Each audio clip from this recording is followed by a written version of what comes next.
A live de hoje terá como tema um serviço, uma ferramenta fundamental para você que quer valorizar o seu imóvel, o inventário.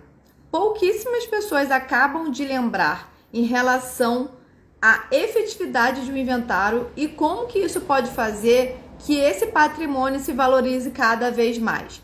Por isso que o tema de hoje vai ser tratar detalhes específicos do inventário.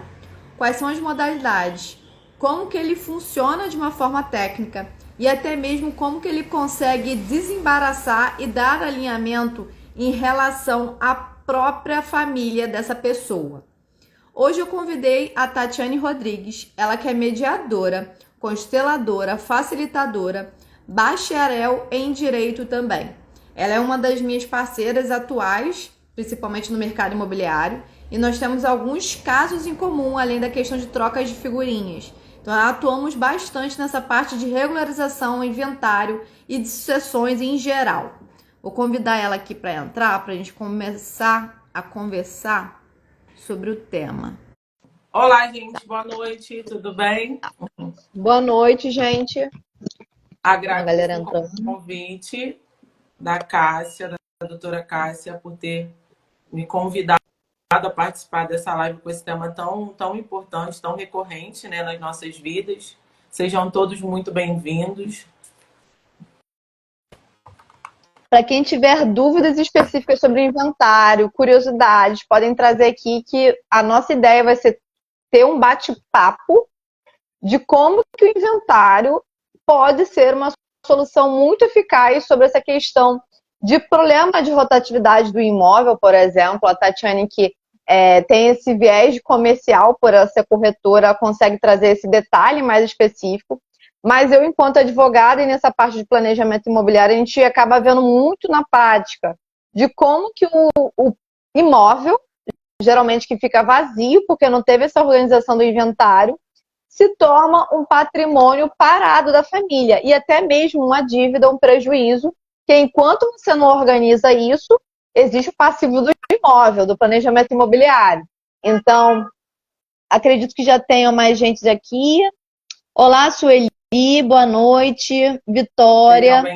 Vamos começar para que a live seja bem objetiva e vocês consigam compartilhar com outras pessoas também sobre o tema, porque a ideia é esse momento de educação, para a gente trocar essas informações e vocês conhecerem efetivamente como funciona o inventário, porque a gente tem muito mito sobre esse procedimento e eu tenho visto cada vez mais na prática, no atendimento ao cliente e até mesmo com os colegas parceiros que não sabem todos os detalhes do procedimento. Bom, eu trouxe alguns recortes aqui importantes, até para vocês entenderem um pouco que existem situações muito para além, né? Como eu também sou consteladora sistêmica, eu acabo trazendo um pouco esse olhar para dentro, né? Mais subjetivo para o sistema familiar. E uma coisa que eu tenho percebido muito, e eu e o Cássio, a gente troca muita figurinha, conversa muito sobre isso, é que existe uma resistência em acessar o passado. É como se o inventário ele fosse um fantasma que a pessoa não quer acessar. E por ela entender que isso é o fantasma, ela deixa isso de lado. Então, ela afasta a possibilidade de fazer um inventário, de dar aquela sentada, organizar a documentação da família, encontrar parentes que não vê há muito tempo por conta desse bloqueio. Acessar memórias. Então, assim, é muito engraçado como algo tão técnico, né? Porque a palavra inventário, ela traz uma sensação muito técnica, né? De algo burocrático, judicial. Quando, na realidade, é algo muito mais sistêmico, que requer vulnerabilidade, disponibilidade de quem participa, para que a gente consiga dar um devido andamento, né? E que o inventário ele seja até mais rápido do que as pessoas possam imaginar. Porque muitas das vezes a gente sabe que os embaraços, e que às vezes a gente escuta muito assim, mas eu dei entrada no inventário já tem mais de 10 anos. Aí quando você vai acessar, a doutora Cássia sabe que é assim, na realidade é uma questão muito mais ali de uma concordância, de um imóvel que algum parente ainda mora, né? Tem um viés ali de moradia para aquele parente, ou então uma falta de concordância na divisão das custas, né? E isso faz com que o inventário fique parado.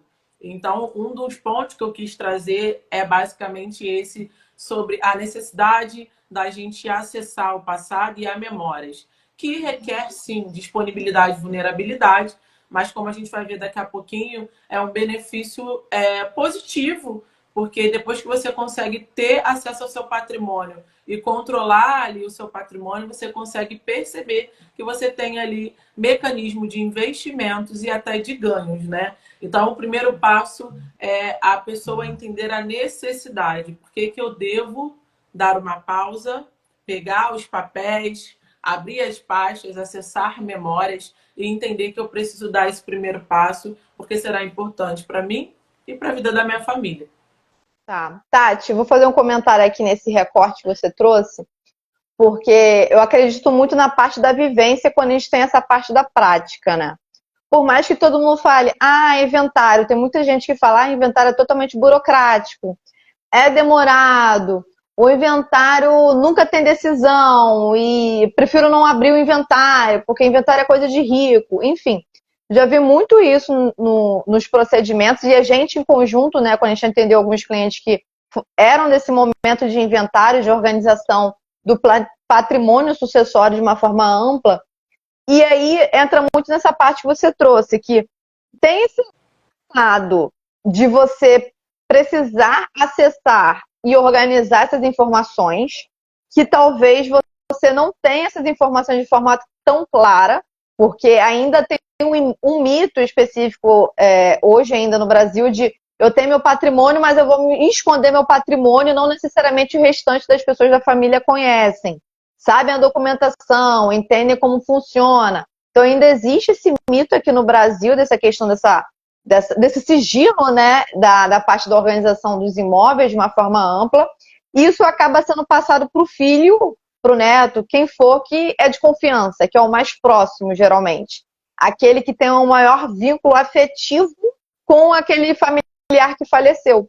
E aí vem o outro lado, porque muitas das vezes as pessoas que não conseguiram ter um vínculo afetivo tão próximo têm essa pendência do que aconteceu em vida. Então, trazendo esse recorte do que a Tati trouxe, muitas das vezes o familiar, quando a gente começa a conversar sobre o momento do inventário, tem gatilhos da sua infância, da sua adolescência, de fatos que aconteceram, começa a lembrar de rituais da família, começa a lembrar de recortes dos perfis dos outros familiares, dos outros herdeiros, muitas das vezes. Então, assim, esse recorte que a Tati trouxe é muito importante, porque o inventário pode demorar, sim, se os familiares e os herdeiros não estiverem alinhados do que precisa ser feito. Não quererem fazer isso. Então, muitas das vezes eu falo que é um processo de decisão, porque você tem um momento de luto, que é logo ali naquele momento inicial, que eu acho até complicado o danado do prazo de abertura ser apenas de 2 meses a partir do falecimento, porque muitas das vezes a pessoa demora 1 ano, 6 meses até cair a ficha que o falecimento aconteceu, que a pessoa precisa organizar as questões burocráticas. Isso daqui é um ponto que eu diria que deveria ser debatido pelos profissionais de psicologia e psiquiatria em relação a esse ponto. Mas trazendo para esse recorte, demora porque tem pendência da família. Ninguém conseguiu organizar as caixinhas de tarefa, ninguém conseguiu organizar as pendências de discussões, de problemas entre os familiares, e aí esse patrimônio fica nesse, e aí, vai para quem? Não vai para quem? Nós temos vários mitos de partilha, e tem gente que acredita, é porque esse filho é distante, ele não vai receber nada. Eu fico, gente, de onde você tirou isso? Que o filho, porque ele mora em outro estado, ele não vai receber nada. Onde que está escrito? Então, assim, nós temos muitos mitos em relação à questão do inventário, porque as pessoas têm as suas próprias interpretações sobre legislações que não existem e que eles acreditam que sejam justos, mas é tudo sobre um ponto de partida específico bem desse familiar. Não é esse ponto no seu amplo. Então, isso se torna cada vez um mito desses familiares terem esse medo de abrir, de verem um documento, de se organizarem. Eu comecei a ver que alguns clientes, caramba, vai ter que chamar meu irmão, né?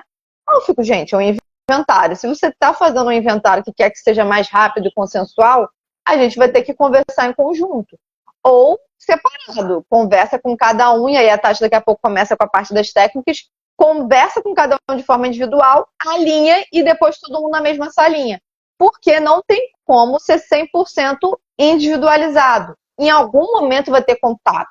Nem que seja para assinar a escritura online. A gente precisa que todos os herdeiros estejam ao vivo para assinar essa escritura online, independentemente de onde que eles estejam, em movimento, em qual estado, em qual país. Tati, já chegando nessa parte, eu diria mais das técnicas que a gente pode utilizar para fazer com que as pessoas sentem e organizem um patrimônio, né?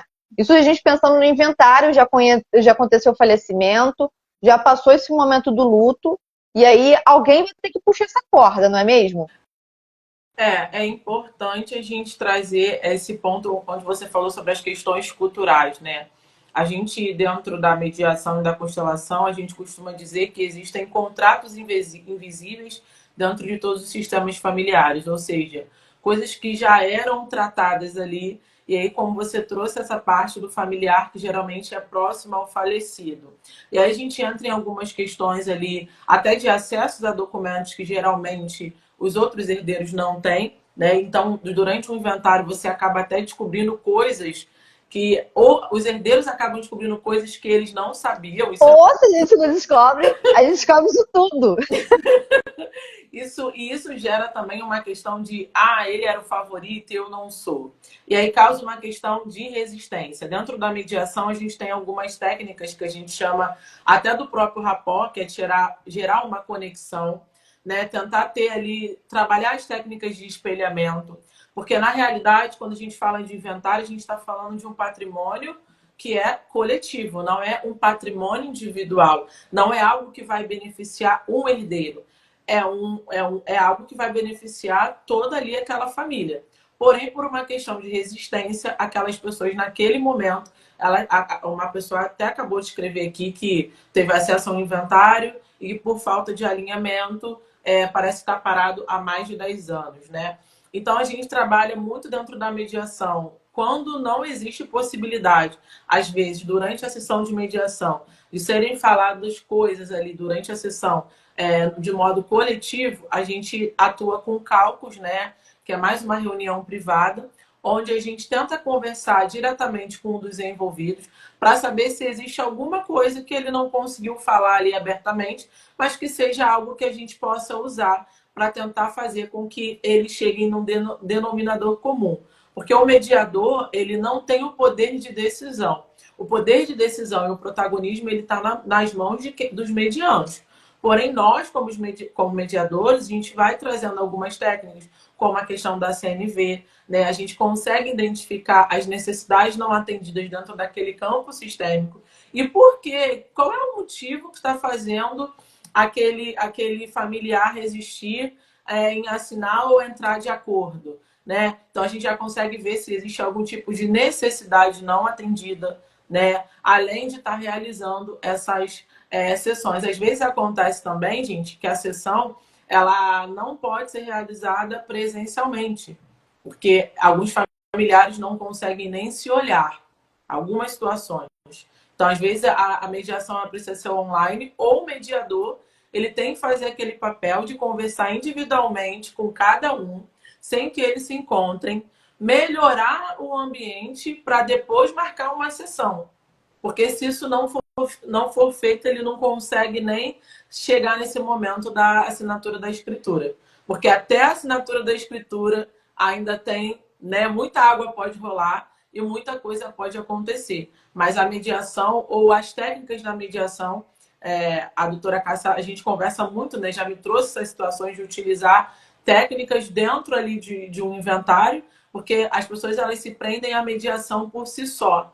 Mas nem sempre a gente vai conseguir utilizar a mediação pura e simples. Às vezes a gente vai ter que se apropriar de algumas ponto importante, Tati. Você consegue explicar a diferença da mediação e o uso das ferramentas de comunicação e negociação dentro de uma atuação de um advogado? Sim, vamos lá. O mediador ele é imparcial, certo? ele é um terceiro ali imparcial que vai ser contratado numa forma geral aqui, para ajudar ali os envolvidos a chegarem num denominador comum, tá? Então ele auxilia o diálogo, principalmente quando existe relação, um relacionamento, onde aqueles envolvidos, né, que a gente não chama de parte, porque não existe um processo, às vezes até existe, mas naquele momento, se a gente chama de parte, a gente acaba criando uma dualidade e essa não é a nossa intenção, então a gente chama de envolvido. E muitas das vezes você não vai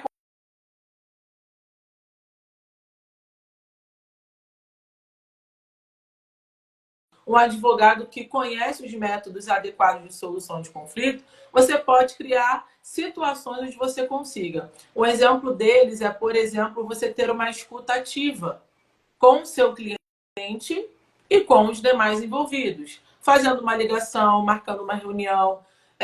Tira um momento para o seu cliente expor tudo o que ele precisa expor. Ah, mas isso leva tempo. Às vezes é um tempo que você vai perder, mas que você vai ganhar lá na frente. Porque no momento que ele está ali, sei lá, 30 minutos contando a historinha de quando o pai dele levava ele para jogar bola, para assistir o futebol, e todo esse processo que às vezes a gente pensa assim, caramba, o advogado é psicólogo também. Um pouco de tudo. E ele, caramba, ele contou a história dele toda. Tem alguma brecha para você conseguir atuar e, de repente, trazer um gatilho positivo para poder implementar ali uma negociação e uma comunicação assertiva. Então, eu diria que dentro das técnicas, a escuta ativa, porque muitas das vezes o advogado ele está muito afobado em conseguir ajudar o seu Na correria, né? cliente. Já quer resolver, já quer fazer sentença, já quer fazer a escritura, mas não acontece assim, gente. Já estou trazendo aqui inventário. Por mais que a gente consiga organizar da melhor forma possível, com os documentos, com as pessoas e alinhando, é um procedimento. A gente precisa fazer essa organização antes de começar. Senão tudo embola no caminho, sabe? Porque eu já vi que tem alguns colegas que, Cássio, eu quero fazer em 3 meses. Eu fico, gente, 3 meses é o procedimento só de analisar o documento. Porque você valida a pesquisa de um lado para o outro, valida com os herdeiros, se eles sabem de mais alguma coisa onde que a gente pode pesquisar para evitar o quê? Que tem que fazer sobre a partilha. Que faça de novo a partilha em relação a um bem que ainda não era encontrado. Ou um herdeiro que ainda não era validado como legítimo, que surge depois de anos. Então, isso é importante aqui desde o início. E aí, a Tati estava falando sobre essa parte das ferramentas, né, dessa parte da organização. Da escuta ativa é importante você ter. E o que é a escuta ativa? É a escuta sem o julgamento. A gente sabe que o julgamento ele atrapalha na condução de qualquer coisa. Se você quer ajudar o seu cliente, mas você já tem uma opinião formada sobre tudo que ele vai dizer, sobre tudo que ele está te passando, você não vai conseguir ajudá-lo da melhor forma. Então, a escuta ativa, ela permite você direcionar aquela escuta simples, sem ruído, no momento que você está olhando ali, olho no olho para o seu cliente e está aquele momento ali que você está ouvindo ele sem nenhum tipo de julgamento, livre de qualquer interferência. E a comunicação assertiva é para que ela não seja tendenciosa. Porque é importante que no momento que você esteja fazendo a negociação ou utilizando ferramentas, é que, por exemplo, se você vai entrar em contato com algum herdeiro, isso acontece muito aqui na Facilitar. Você vai entrar em contato com algum herdeiro. Você precisa se vestir do chapéu do mediador, que é o imparcial. Ah, mas eu sou advogado e eu estou pelo meu cliente. Mas espera aí, você foi contratado para solucionar o problema. Então, nesse momento, você precisa servir o chapéu da mediação. Você vai fazer um atendimento básico. Olá, senhor fulano, eu sou advogado tal, estou entrando em contato, eu fui contratado para resolver questões de inventário, né?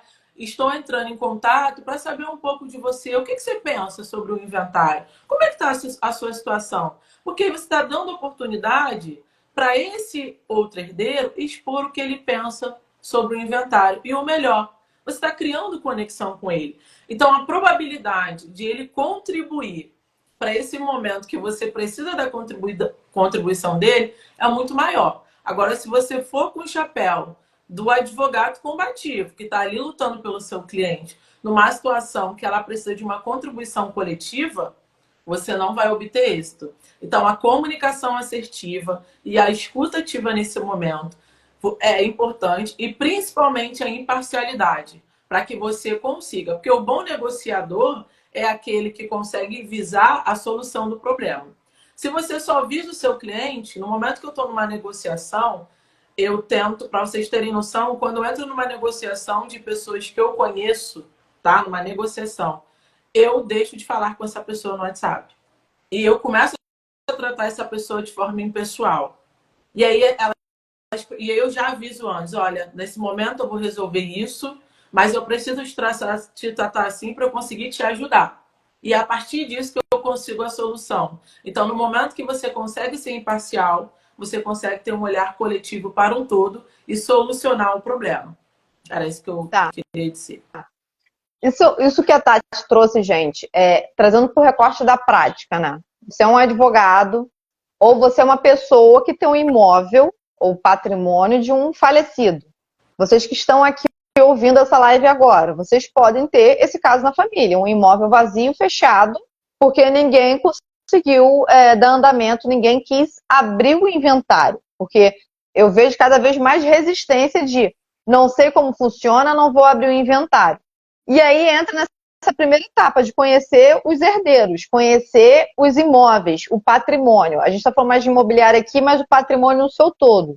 Tem dinheiro, tem lancha, tem bicicleta, tem carro, tem jazigo. Eu tenho visto um debate muito grande sobre jazigo, da questão da sucessão sobre o jazigo aqui no Rio de Janeiro, porque tem família que tem 5, 6 jazigos e não está definindo como vai ser o rodízio dos herdeiros das outras pessoas que vão pegar esse jazigo, por exemplo. Os imóveis, tem gente que não sabe o estado. E aí, quando entra na parte dos herdeiros, que a gente precisa conversar com os herdeiros e validar quem são eles, o perfil deles, que é isso que a Tati trouxe, a gente não tem para onde correr. Tem gente que acha assim, tem como eu só falar no processo? Como assim só falar no processo? Porque a gente precisa conversar com a pessoa para entender o perfil dela, se ela concorda com a partilha ou não. Porque ali a gente já consegue definir uma estratégia, se vai ser extrajudicial, ou se vai demorar um pouco mais tempo para se tornar extrajudicial, ou é o judicial que se converte para o extrajudicial, gente, porque existe essa possibilidade. Eu já atuei em casos que começaram do zero como extrajudicial, outros que já foram do judicial porque não tinha para onde correr, porque a gente sabe que tem os requisitos específicos, e eu já tive casos que já estavam no judicial agarrado há anos, que no final das contas a gente conseguiu um acordo com os herdeiros dos herdeiros, porque já tinham falecido algumas pessoas no caminho, né? E aí se tornou um extrajudicial no final das contas. Então, assim, é muito importante a gente saber quem são essas pessoas envolvidas para saber como conversar com elas. Porque se a gente não sabe quem é, a gente não vai entender o contexto, não vai entender o que está acontecendo nessa questão da família. Vou te dar um exemplo prático assim, do que eu tenho visto muito. Geralmente, a família, o homem heteronormativo, trazendo esse recorte aqui, teve 2, 3 mulheres em vida. E aí, em cada casamento, ele tem 1 filho, 2 filhos, 3 filhos. E aí, esses filhos, gente, não tem contato com os outros meio-irmãos, né? Que seriam em relação à parte de pai. Quando chega no momento da herança, gente, vocês não têm noção do que acontece aqui. Porque começa uma rixa de que eu vim primeiro, eu vim depois, mas eu sou do meio. Eu tive contato com o papai, eu tive contato com a mamãe. Não sei quem essa pessoa é, de outro estado. E que isso impede e atrasa o andamento do inventário. Eu vou trazer recorte de um inventário que eu estou em andamento. Inclusive, um pai militar, inclusive eu estou com 2 ou 3, enfim, de pais militares. Um pai militar, que alguns filhos são do sul, lá da região sul, do Rio Grande do Sul, e outros são aqui do Rio de Janeiro. Por quê? Esse pai começou aqui na base da Marinha do Rio de Janeiro, teve essa esposa, teve esses filhos, depois de um tempo ele pediu transferência, não quis continuar o relacionamento daqui, começou um relacionamento novo com essa esposa do Rio Grande do Sul. Não era nem uma esposa, foi mais um namoro, porque eles não tiveram nenhuma consolidação de união estável, para vocês entenderem o recorte. Mas mesmo assim, tiveram filhos. Não foi um relacionamento consolidado, mas tiveram alguns filhos ali. Chega nesse momento do inventário, eu comecei a perceber que até mesmo a questão da colega advogada que estava atuando em relação a esses filhos do Sul possui uma resistência muito grande de dar andamento no inventário.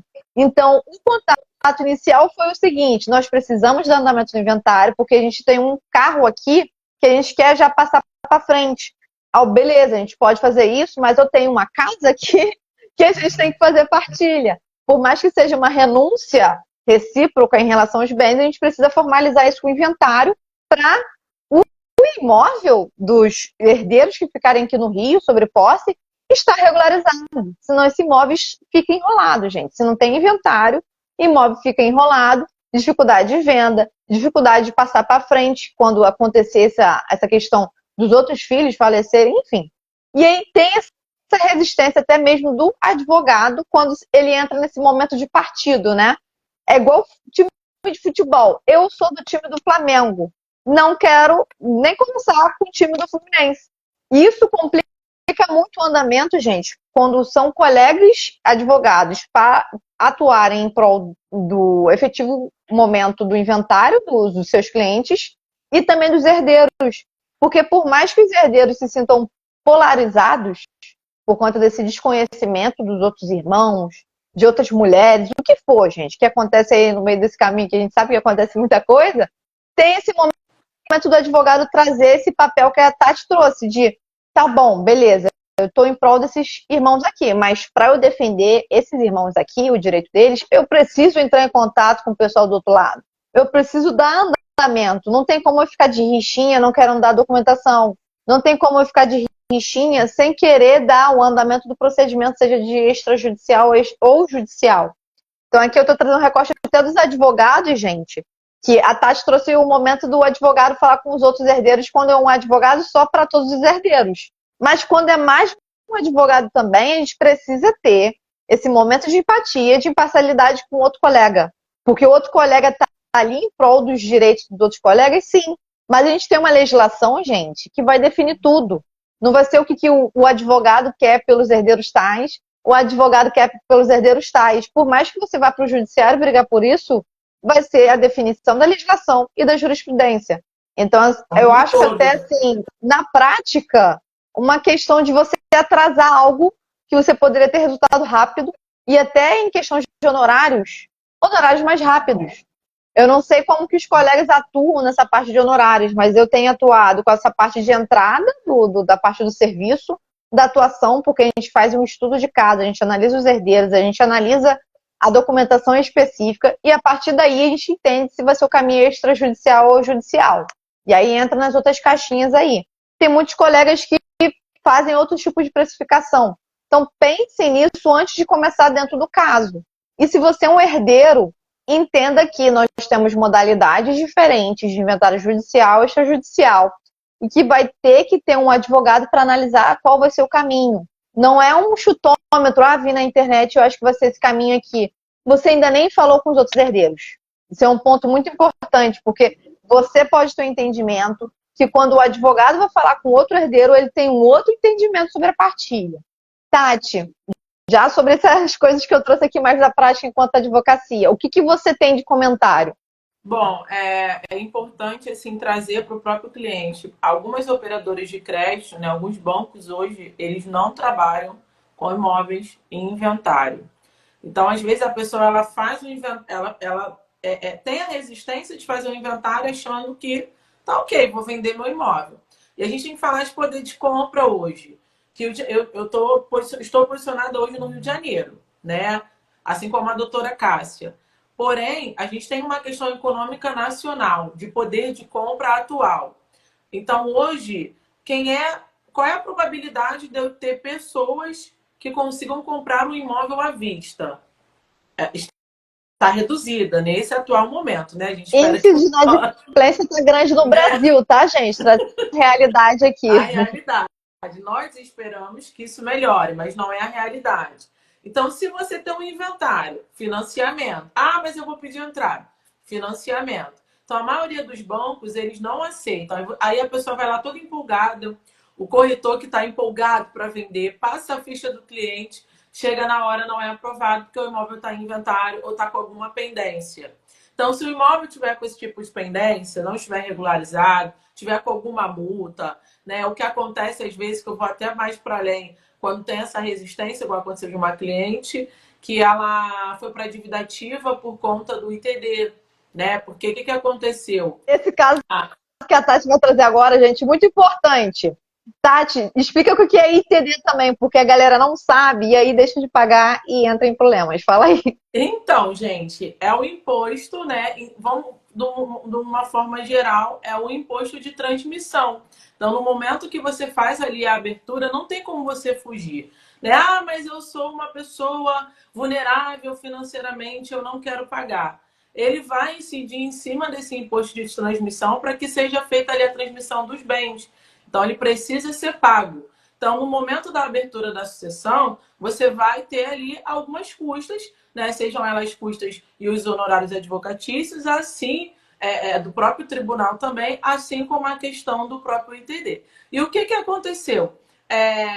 A pessoa que fez a abertura do inventário, hoje, ela se encontra como incapaz, né? Ela está com uma questão de curatela. Então, na época, ela já estava passando pelo processo do luto, então ela simplesmente arquivou o inventário e foi seguir a vida. Um belo dia, minha cliente recebe a notificação, né, dizendo que existe uma dívida, né, uma dívida alta na dívida ativa, né, que constava lá por conta da falta de pagamento do ITD. E aí ela falou, mas a minha tia não terminou o inventário. E aí entrou numa discussão muito louca, por quê? São 3 imóveis, tá? Só para vocês entenderem, são 3 imóveis. Eu até falei com ela, falei, bom, seria ideal que você desarquivasse o processo para você identificar em qual momento esse processo parou, o que foi feito até aquele momento e reunir os herdeiros para entender o que vai ser feito. A maioria dos imóveis, eles são habitados, né? Eles servem como moradia, inclusive dessa minha cliente. E aí um tio com uma cultura muito mais ali, que existem questões ali que eu desconheço, simplesmente disse assim, veio a dívida que estava mais ou menos em torno, que eu me recordo, acho que em torno de 8, Era quase 10 mil. Eu lembro que você quase tinha 10 falado mil e isso. pouquinho. Que começou com acho que 2 mil e pouco Isso, e foi para começou 10 mil porque o processo estava acho que quase 5 anos, 10 anos, um negócio assim que você tinha falado na eles época. já tinham recebido a notificação, não viram, porque ela está nessa questão da curatela. É uma pessoa que hoje é totalmente dependente do esposo. E eles não tinham noção disso. Então, resumindo, o tio que mora na parte de cima simplesmente viu que não ia fazer o rateio, porque não foi ele que mandou arquivar. Só que, ainda que não tivesse arquivado o processo de inventário, teria que pagar o ITD, gente. Então, assim, e aí eu falei, bom, e aí foi um momento muito tenso, porque a minha cliente reviveu várias situações ali do passado, inclusive ela me mandava mensagem chorando, dizendo que ela não estava aguentando, que isso estava trazendo vários gatilhos. E eu falei com ela, eu falei, em algum momento vamos tentar uma mediação, vamos tentar reunir esses herdeiros para entender, porque vocês possuem bens, e em algum momento vocês vão recair sobre isso, porque se morrer mais algum herdeiro, aí você tem que abrir mais outro inventário. Às vezes não é só um inventário. Esse recorte é importante, gente. Inventário é sobre o falecimento de uma pessoa. Mas se no caminho você não fazer o inventário, acumula. E aí se torna uma questão mais complicada, porque você vai ter que ver o herdeiro do herdeiro, do herdeiro, do herdeiro, juntar a documentação de todo mundo, porque você precisa pegar identidade, CPF, comprovante de residência, você pega a parte da certidão de estado civil, se é solteiro, se é casado, se não é casado. Aí vai ter que pegar tudo desse momento desse coleguinha dele, né? Se é o companheiro, se é um cônjuge. Então, isso é um recorte muito importante. E conforme o tempo vai passando, tem uma prole, aí já vai aumentando, aí a coisa vai dificultando. Então, vira uma bola de neve naquele momento, e aí a pessoa vira assim, como é que eu cheguei nisso? É essa a pergunta que os clientes fazem, porque quando a gente explica tudo, né? Tudo que está acontecendo, quando a gente bota as cartas na mesa, faz um desenho e fala, ó, você está nesse momento aqui, a gente vai precisar fazer isso e isso. Que ele entende o caminho que ele precisa percorrer e que se ele tivesse corrido, de repente, iniciado, né, aberto um inventário antes, procurado um advogado, para ter pelo menos essa noção do que ele precisava fazer, né, precisaria fazer, ele teria evitado e vira uma bola de neve. E esse ponto da questão dos bancos que trabalham com imóveis, gente, que estão participando dentro de inventário, que incorporam o inventário, realmente acaba sendo um bloqueio e a gente precisa girar. Então, como corretora de imóveis, isso acaba sendo um grande problema, porque a gente sabe que o poder de compra diminuiu e que muitas pessoas vão dar ali uma entrada, mas vão vão vender o imóvel pelo financiamento, vão comprar o imóvel através do financiamento. Aí eu vou trazer um recorte aqui muito importante, já que a Tati trouxe essa parte da corretagem, da dificuldade de alguns imóveis para venda e etc. Eu vou trazer um recorte importante sobre o planejamento imobiliário de um imóvel. Legal. Porque muitas das vezes o herdeiro que não tem o seu próprio imóvel, vou dar um exemplo, ele não acompanha tudo de uma forma completa. Então ele não entende. Então, planejamento imobiliário. Comprei minha casa. Se eu comprei minha casa, depende de onde que seja, eu vou ter que pagar IPTU, taxa de bombeiro, IPTU, taxa de bombeiro, condomínio. 3 coisas. Isso, gente, não tem isso. Eu não vou pagar, não. Porque eu já teve cliente que chegou para mim e falou assim: eu não concordei com isso, eu não vou pagar. Eu olhei assim: desculpa com isso, você não vai deixar de pagar por quê? Não entendi. Qual é a justificativa? Porque você não concordou? Não quer, simplesmente. É porque está muito alto. Qual é o seu parâmetro de muito alto? Então, gente, muito cuidado quando chega nesse momento de pagar os boletos e achar que eu vou deixar de pagar o boleto, não vai ser um risco. Porque é um risco. E aqui dentro do recorte de inventário, quando a gente deixa um imóvel solto lá, vazio, ele pode ser invadido, tá? E aí você entra numa discussão sobre posse, que pode trazer maior prejuízo, inclusive. Cúmulo de dívida. Gente, aí eu vou trazer um recorte muito importante. Vocês estão vendo leilão saindo a todo momento de banco para cima e para baixo, de leiloeiro falando de leilão. Gente, a gente falou de inadimplência no início. A inadimplência é justamente essa, deixar de pagar os boletos do imóvel. E você acontece o quê? Perde o imóvel. Quando você descobre, já rodou o imóvel. Já foi para um leilão, já foi ali, seja para um leilão de condomínio, porque pediu a dívida ali, seja leilão do IPTU, que é execução fiscal, seja leilão de financiamento, que são as instituições bancárias, são os bancos que fazem. Então a gente precisa ter muita noção disso, que faleceu, as dívidas continuam correndo. Não vai parar. Estagnou? Não estagna, gente. Vocês acham que faleceu a pessoa? Vamos comunicar a prefeitura rapidinho? Peraí, prefeitura, faleceu. Vamos fechar tudo, parou, estagna aí o valor, porque o imóvel não está sendo usado. Gente, não funciona assim. O imóvel continua, o cadastro também. Você vai precisar fazer o inventário. Se você não faz o inventário, continua correndo. E aí eu vou trazer outro recorte. Compra do imóvel que ficou nesse bolo todo. Antes de você vender, você vai ter que fazer um balanço do que aconteceu com ele. Seja dívida de condomínio, seja dívida de IPTU, se teve gravame na matrícula. Eu já peguei vários casos, gente. Eu canso, porque inventário, puxa várias outras situações. IPTU puxa outras informações. Eu peguei um caso de inventário que, basicamente, teoricamente, o cliente chegou assim para mim: recorte, advogados, vejam a documentação completa antes. Não acredite só na história do cliente de boca. Veja o documento.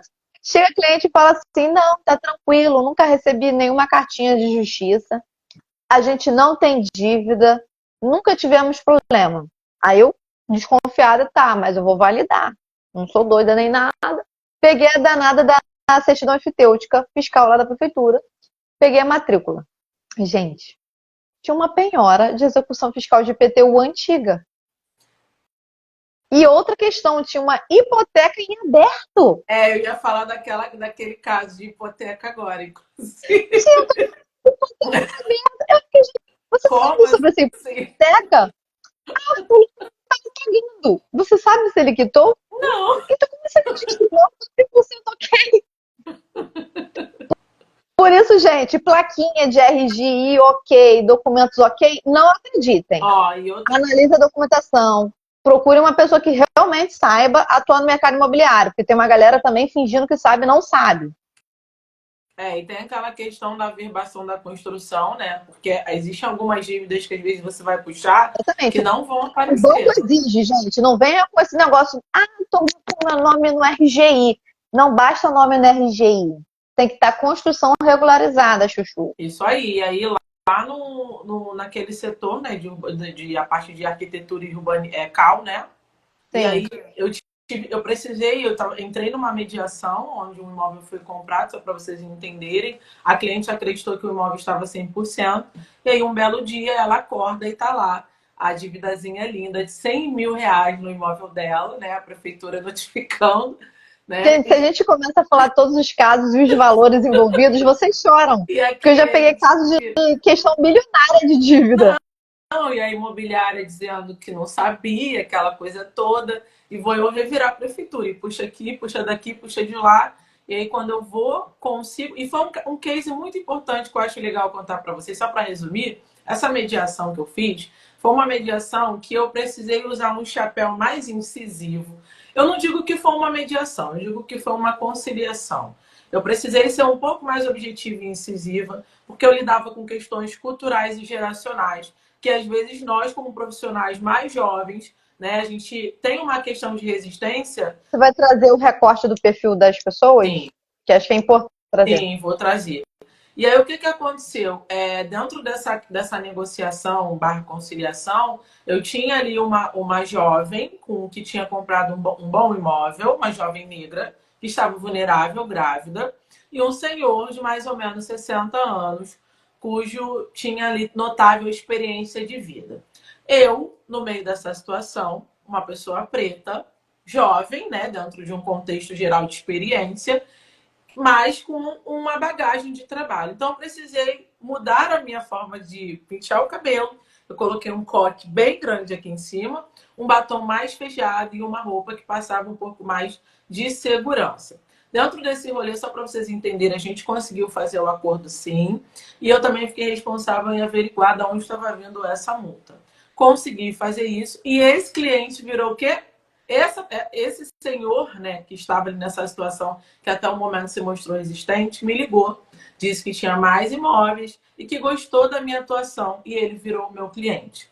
Então, o que eu quero dizer para vocês também é que muitas das vezes a gente tem que se adequar ao perfil do cliente. Em que sentido? Às vezes a sua linguagem, eu sei trabalhar e atuar no momento onde eu posso ter uma linguagem mais contraída, uma linguagem que vai ser mais assertiva, mas vai ser mais contraída, e sei o perfil do meu cliente que eu vou precisar usar uma linguagem mais formal. Porque dependendo da forma como eu me posicionar, ele não vai me dar credibilidade. E a gente, como mediador, ainda que sejamos imparcial, qual é a mensagem que você quer passar? Qual é a mensagem que você, como advogado, você quer passar dentro desse inventário onde você está ligando, onde você está se posicionando? E como corretor de vendas também. Como corretor de vendas, você precisa entender o perfil do seu cliente. Porque muitas das vezes, uma coisa que acontece muito para vocês entenderem que eu falei nesse perfil, a fala do meu cliente, desse senhor que virou meu cliente, era assim: ah, ela é nova, eu ajudei a comprar o imóvel. Não, ela pagou, deu 80% do valor à vista. Então ela só parcelou 20%, ele não ajudou. Ela trabalhou, ele precisava entender que ela era merecedora do que ela tinha adquirido ali. Então, no momento que eu consigo ter uma escuta ativa com ele, mas que eu posicionei a minha cliente dizendo que ela era merecedora e que a reclamação dela era pertinente, eu consegui o êxito. Né? Então, isso é complicado, porque às vezes o cliente ele sabe quando ele tem problemas no imóvel. Ele finge que não sabe, mas ele sabe.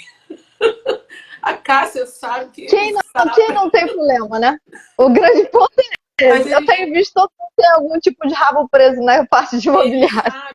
Então, existe esses recortes, gente, de pessoas jovens que têm potencial financeiro, poder aquisitivo para adquirir imóveis, porém são leigos nessa questão. Então, é importante você contratar, seja um corretor de confiança, um advogado de confiança, para te assessorar durante essa gestão do patrimônio.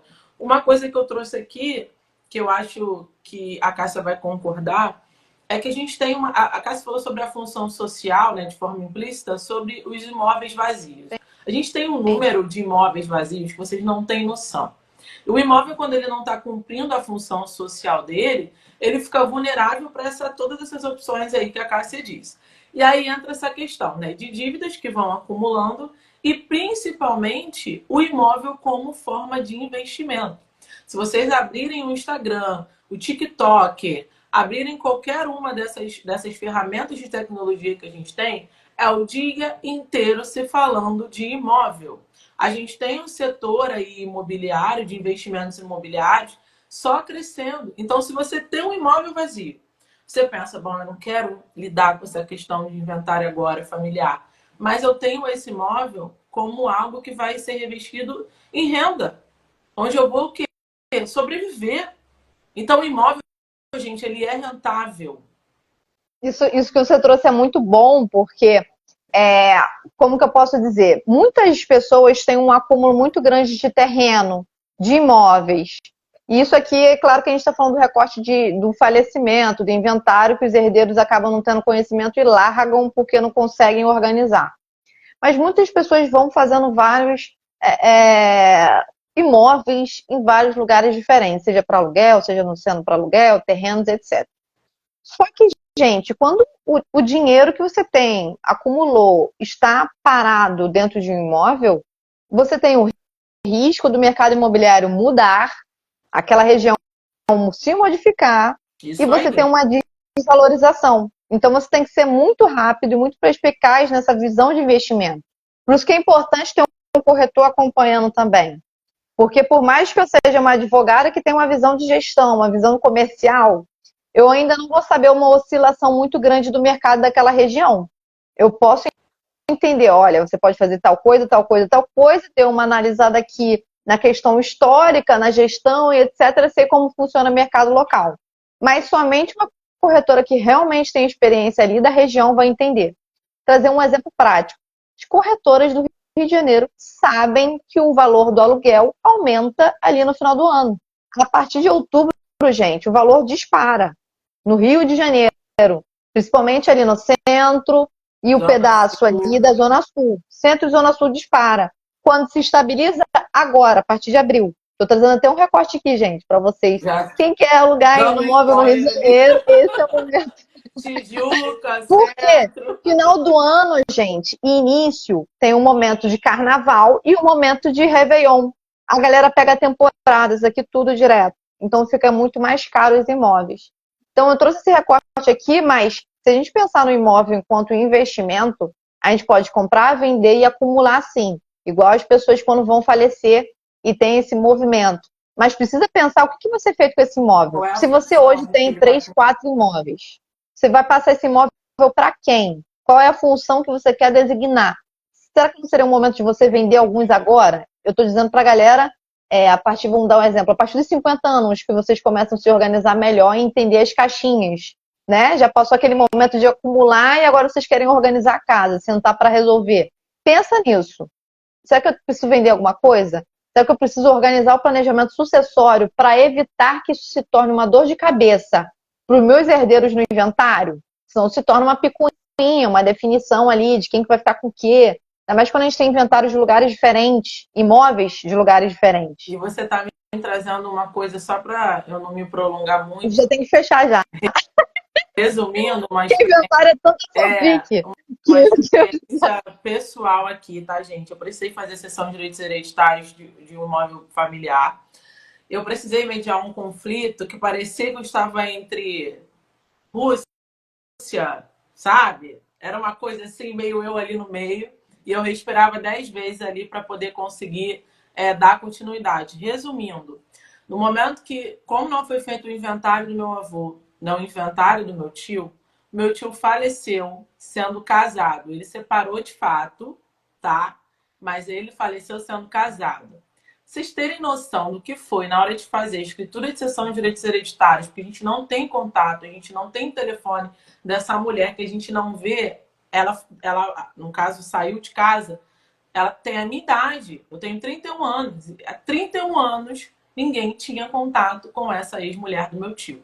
E aí, eu já virei para minha família e falei, ó, vamos ajeitar esse negócio. A gente já fez a sessão de direitos, mas assim, o que eu tô querendo dizer para vocês é que assim, se a gente não resolve, resumindo tudo que a gente falou, que foi coisa beça, se a gente não resolve uma caixa e deixa outras caixas abertas, isso vira um acúmulo, isso vira dor de cabeça. imóvel ainda é visto como investimento, mas você precisa entender em qual momento, em qual jornada de investidor, né, você está, para você entender se está sendo benefício ou se você está tendo prejuízo.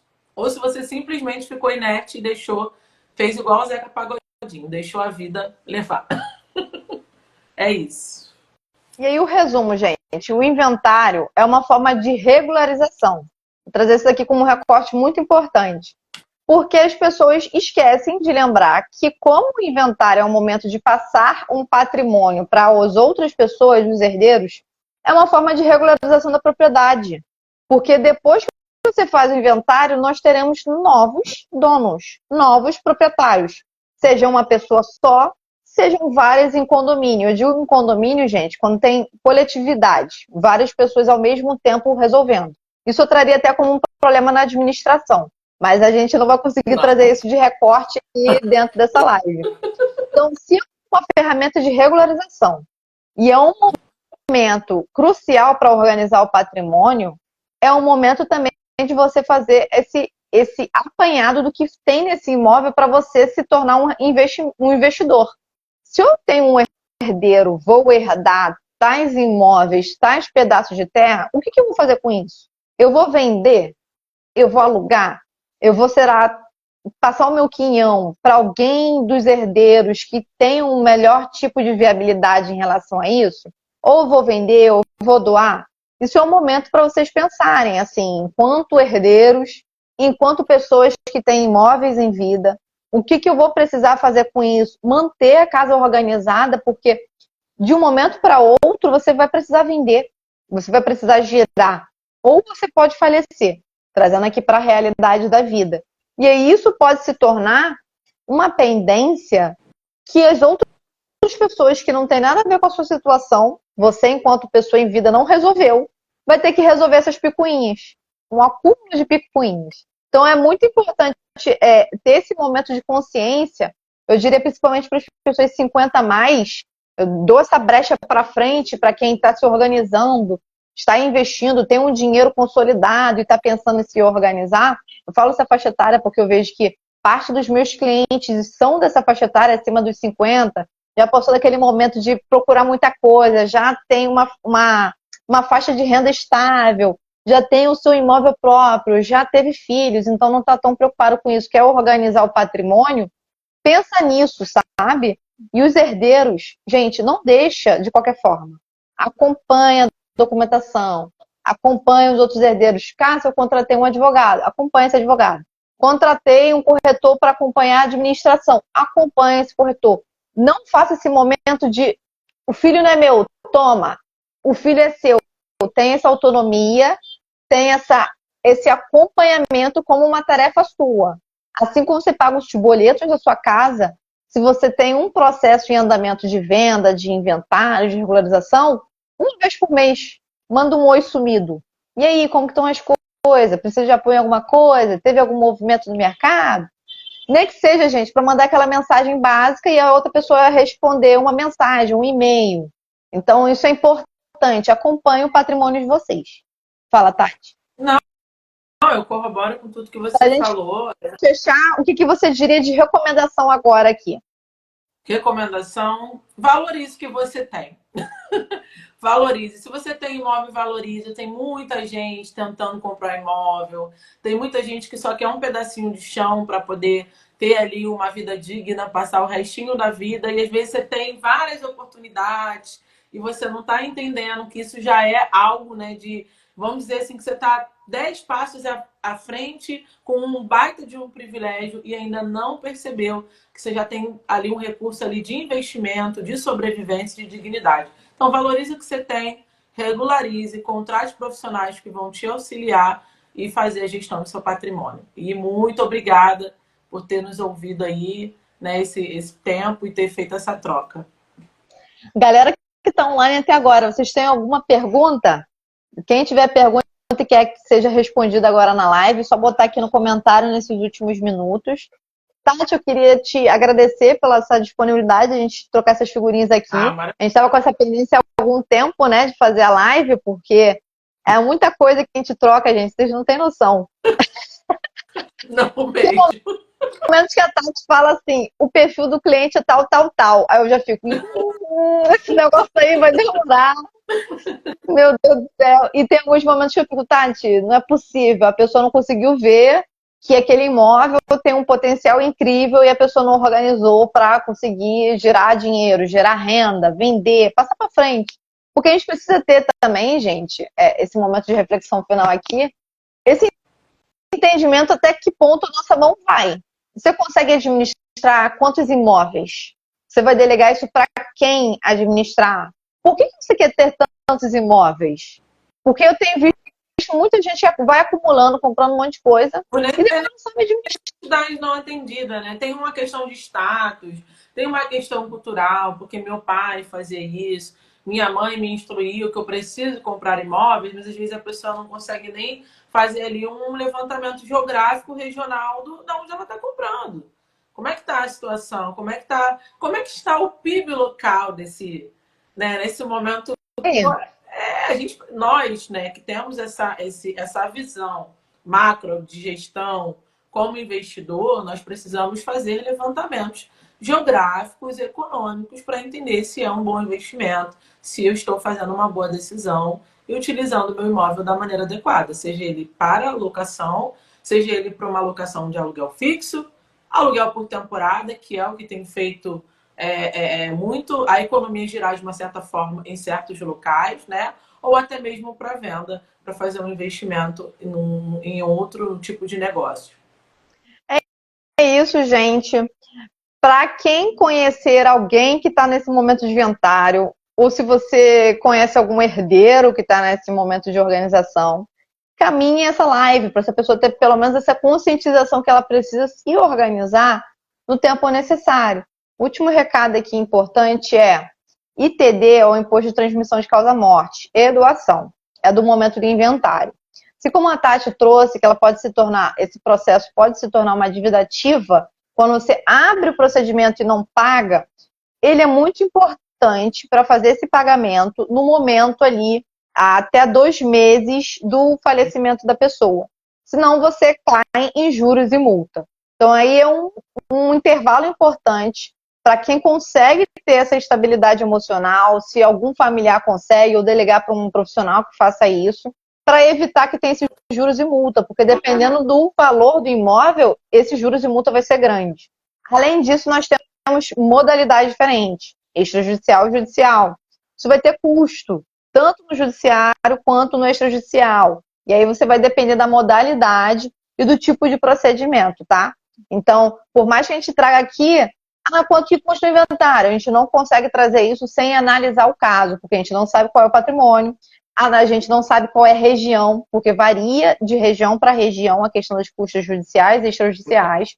E o ITD também, tá, gente? O ITD é estadual. Então, a cada estado tem a sua tabela diferente. Isso, inclusive, está sendo discutido na reforma tributária, para a gente ter uma estabilização maior, né? Seja dos percentuais quanto dos pontos de parâmetros objetivos. Maravilha. É isso, gente.